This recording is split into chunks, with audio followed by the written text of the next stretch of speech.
There has to be some control on the outside, but the only way that those guys are going to understand how to control or not control the Wi-Fi now disabled inside is to understand how the industry works. And the only way they're going to do that is if we participate. And so many people have started to participate. That's great. We need more participation.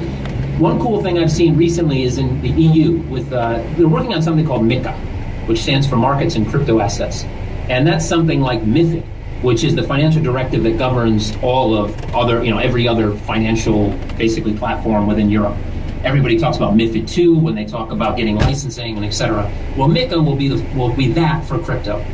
And they have a plan to test it for 5 years. It's not yet ready, but it should be ready, I think, by the end of the year. And then there'll be a 5-year test period where there'll be licenses given across Europe. And companies will be able to utilize this regulation and see how it affects their business. The surprising thing to me is that they've actually studied crypto, and they've created a licensing structure that I would say is quite hands-off. They've even gone as far to say that when you're dealing with securities, you don't need to settle the securities with a settlement agent or a CSD. You can do it directly with the client, because they understand that with decentralization, how are they going to force centralized settlement on a decentralized system? So the regulators are moving much, I would say they're smarter, they're moving more smartly, and so are the legislators, than I've ever seen before, and that's partially because of the speed of crypto, the fact, like you said, Joel, that they're starting to understand that, one, CBDCs are very beneficial to them because they get to know what everybody's doing and get their data. That's one thing they've realized. Second thing they've realized is that they can't stop a protocol. So rather than trying to eliminate it at the protocol level and put as much restriction as they possibly can, they want to create at least a safeguard so that they can do what they're supposed to do, tasked with, protect people, but limit the amount of kind of restriction they put on the market. So I think we're headed in the right direction, but we need more help from the industry at large. And running away from regulation, playing regulatory arbitrage, not going to help. I want to ask you this, Kevin, because I think you've got an interesting approach here. So if you go and look on CoinGecko, for one, your trust score on CoinGecko is an 8. So you guys have great security. It looks like you've been through it. My question is this: is that you have a token? I believe it's the ECM, the XCM token, XCM, and it's only available on your exchange, right? And so I was curious about that because I know that if I look at what Binance is doing or what KuCoin or some of these other ones will be, like those tokens are available on all different exchanges, and I think that creates some cross-pollination to drive people maybe even back to those exchanges. So I'm curious why your approach is that your token is only available on your exchange. Sure, great question. So the initial reason for that when we were going through our ICO was regulatory. So the initial reason was there was a lot of gray area. There still is, but there was much more gray area in 2017 than there is now. And there's this issue with creating a utility token versus creating a payment token. And if we proactively go after listings on other exchanges, it could potentially be viewed that we've created a payment token because now it has additional resource where people can go and use and spend it or use it elsewhere. The fact that it's utility is because it interacts with the CoinMetro ecosystem.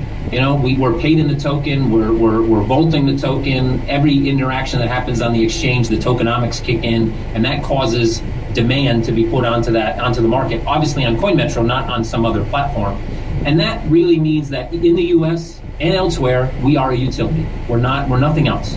Every time we take a step proactively to list somewhere else, we kind of potentially step over the line and become some other type of token. Now, many other of our competitors, let's say, at least on the crypto side, because CoinMetro does a lot more than just crypto exchange, but on the crypto exchange side, our competitors like Binance, like KuCoin, etc., the big players in the market, they don't necessarily care about regulation. At least they haven't up to this point. You've noticed all the news about Binance recently with the FCA and the Singapore and all these other places. And that's not going to stop. And it probably just didn't start either. It's probably been happening for years behind the scenes, but we're starting to hear about it now vocally from these regulators. So we kind of have to play this line where we can't move faster than we know with clarity that we can move. The other side of that is it is a utility token, and the only place that has utility is CoinMetro. So yes, it does hinder a bit our ability maybe to push the brand out further. So it's slowed our ability maybe to get more people aware of what CoinMetro is and what XCM is. Well, that's on our shoulders. I mean, we just have to continue to push and press and get the word out there. And it's kind of like a tortoise and hare type of situation, right? Yeah. I mean, we might not be the hare, but we hope to be the tortoise in the end. Yeah, I just was just wondering if that, was maybe hindered growth in some way, or at least more, people discovering it, the discoverability of the project, right? Yeah, it does. It absolutely does.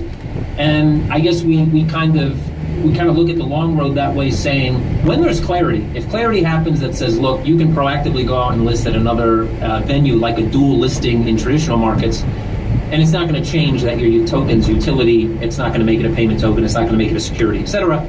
These are based in Estonia, though, right? So does that? So it's not. It's at least that's what this information here says, is that officially you're in Estonia. So it's like that's not necessarily U.S. The U.S. regulations might not apply as much, right? So it's like it seems like you're able to base it off of Estonia law, and then maybe you have more flexibility. Are you just being overly cautious, maybe?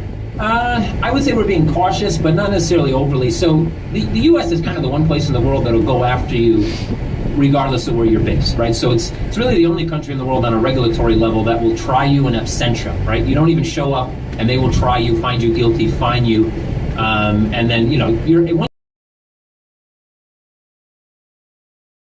probably not in Estonia. Maybe if you're close to the Russian border, I don't know. But we're far enough away. I think we're okay there. Yeah, but you're right. So the point is that the problem when you're a regulated entity. So we hold multiple licenses and multiple regulations all around, or multiple registrations, all around the world.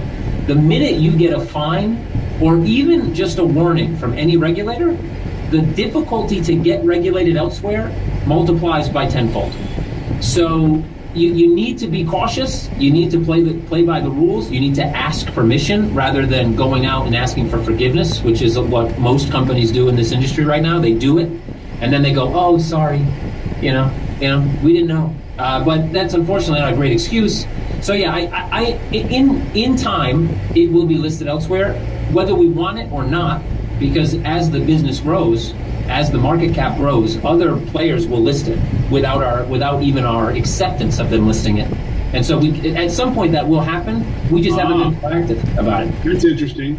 I didn't know. Where did this pallet of cash come from that showed up on my lawn? I didn't know. I just thought they were giving away the money or something. So let me address an issue that I keep getting questions just from a lot of newbies in my life, right? There's this fear that the governments are going to come in and make cryptocurrency illegal.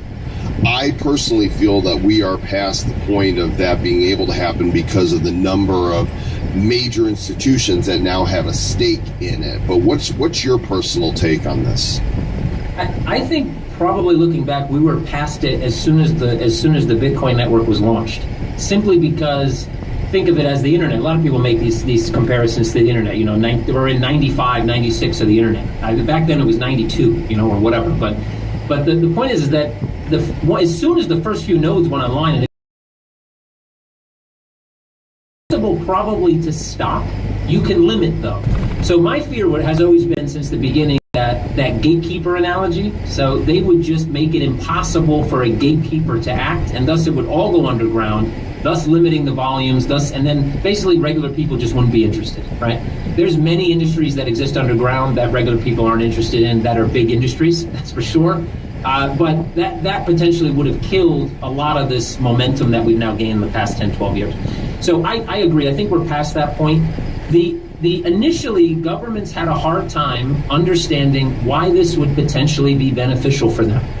And still now, you'll see pockets of governments. Actually, where I'm sitting right now in Mexico, we just had, the Secretaría de Hacienda, so the guy who runs the tax authority, as well as the head of what is the SEC, which is the CNBV here, and the Bank of Mexico, all come out after some billionaire named Ricardo Salinas went on air and said that 10% of his portfolio was in Bitcoin, and his bank was going to be the first one to offer Bitcoin to retail clients in Mexico. They immediately came out and said no.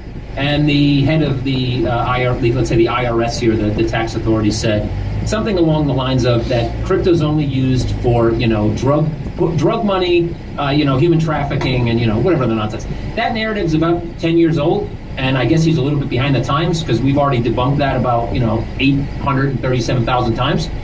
But that narrative still exists in certain countries, and it's going to exist for some time more. But smart governments are realizing, probably for not the best reasons, that crypto is actually very beneficial for them. Why?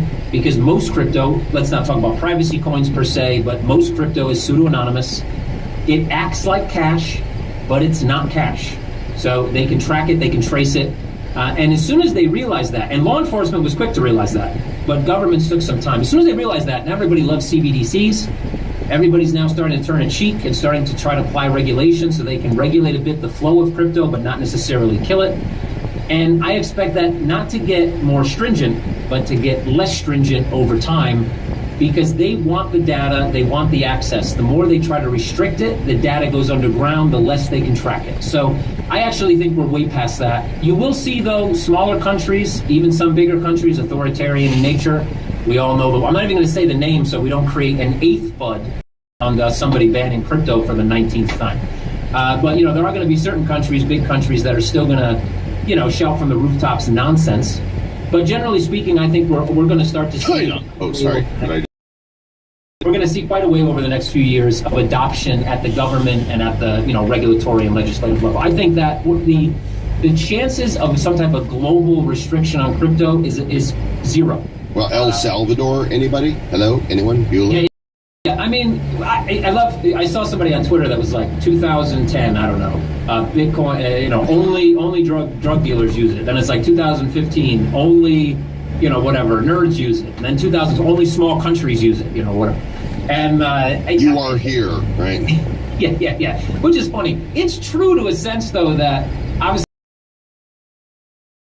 is kind of not all that meaningful. But it does set a precedent, and the precedent is meaningful. It's going to be meaningful to the people of El Salvador. Yeah, well, those who start taking some of their payment in Bitcoin, those people, might end up becoming very wealthy and have more money. I think what El Salvador needs to do is take all the Bitcoin they mine and distribute it as a basic income to their citizens, and lock away a certain amount until those citizens turn a certain age. And within probably the next 20 years, they'll have one of the wealthiest GBPs per capita in the world, and that will show the rest of the world how to actually run a universal income program. That's what they should do. Now, they may get greedy. El Salvador hasn't been known to be the most proactive country in the world, so they could get greedy and just completely muck it up, screw it up. But if they do that, I think that would be amazing. So if hopefully somebody's listening in El Salvador, I can take a plane ride down there if they want me to say it to their face. I have no problem doing it. Imagine if they actually did that, and then like the kids down the road would be completely well off if Bitcoin, let's say, if it's still around, which we assume it's going to be. Yeah. I want to talk about this because I find this interesting. So I'm looking at your exchange trade volume over the last year. What happened in August? You had there was some stuff in August where you guys were doing like a quarter billion dollars a day over there. Like at least I think you maybe have a 10 multiplier on that. I think we had about 20-30 million a day during August, actually. Well, okay, so I guess what it was maybe it's normalized. I think that might be the normalized rate. So some completely weird anomaly. I was like, oh my god, what was going on there? Because it's interesting to see how coins did new ones get added, and it would seem to me that new ones getting added brings in new community. Right? Oh, here was my real question, because I just saw that and I go, wow, that was weird. So you mentioned that the coins that you bring on, you guys normally invest in those. Now, does that investment show in the price of the XCM token? Like your investments, is that flowing in and actually will impact the price of your token overall because you got this coolest fund of tokens you invested in? Yeah, so we actually have, there's a pretty complicated plan as we require different new licensing in the EU to basically create what we call ETCFs, which are electronically traded crypto funds. And those would directly affect the price of XCM because they would be priced in XCM, but be basically baskets of different assets, like grouped by industry, for example, like DEXs or e-commerce or whatever. And there might be 10 or 15 assets in there, but they would be priced in XCM. XCM would be required to purchase those, and as the price goes